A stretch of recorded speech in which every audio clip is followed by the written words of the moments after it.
Hi there, this is Zel from MinimateApps. In this video, I want to show you how you can create a waitlist form for your Shopify store with our Restock Alert and Waitlist app. So once you download the app and enter our app, you will see this kind of page. When you click Create a Waitlist form, you have to give an internal name, let's say Waitlist, and then save it. It will take you through the formatting. So in this format section, you can write any message you want to show.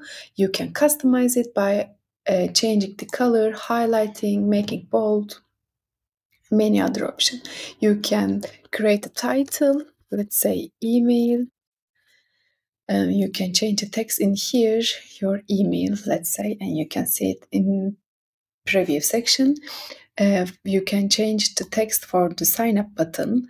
You can also change the color of title.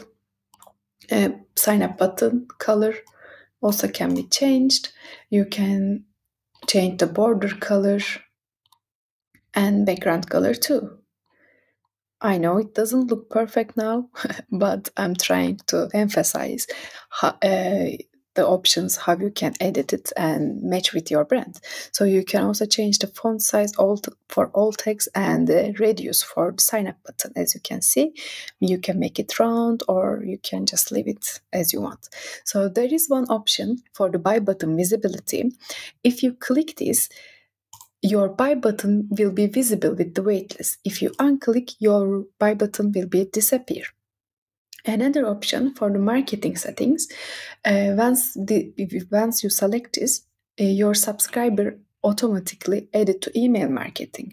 When you unclick this, there is an option to show this option to your client, and they can click while they are joining the waitlist.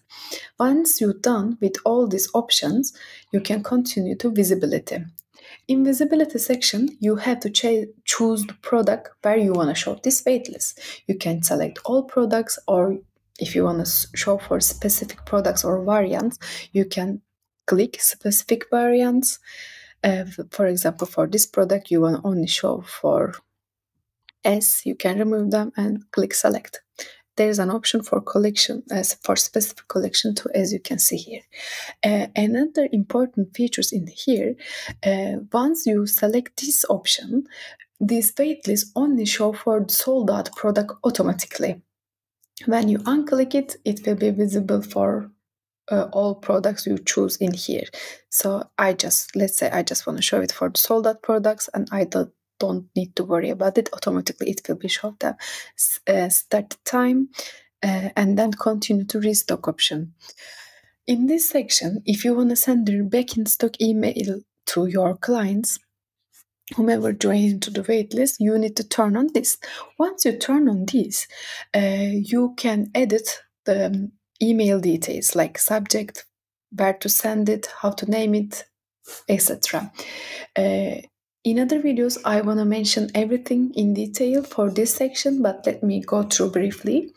As for the subject, product and variant comes dynamically according to your selection, but while you are clicking this, you can change the text in here, and there is an option to edit sender.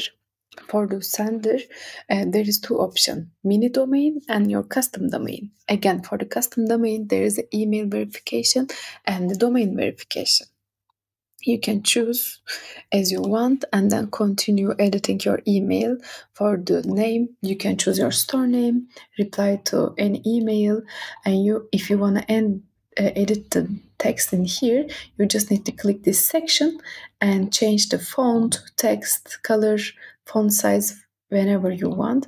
And if you want to add more section, you just hit the plus button and add text box, or add the image blog and add any image you want, or you can add your social media blog.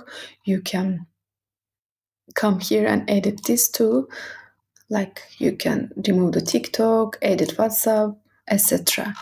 Once you're done with the setup, and if you want to see how does it look, you can send test email to yourself and see it before sending out to your client. So once you've done this, you can continue the other notification. In this section, as a merchant, you can also get notified when someone subscribed to your waitlist. For this, you need to click this and enter your email addresses. And if you want to send customer notification, confirmation notification, you can choose this and edit it for the flow. I will mention this in other videos. So once you're done with all these setups, you can save it and you will see it on your dashboard. I will see you in other videos for more details.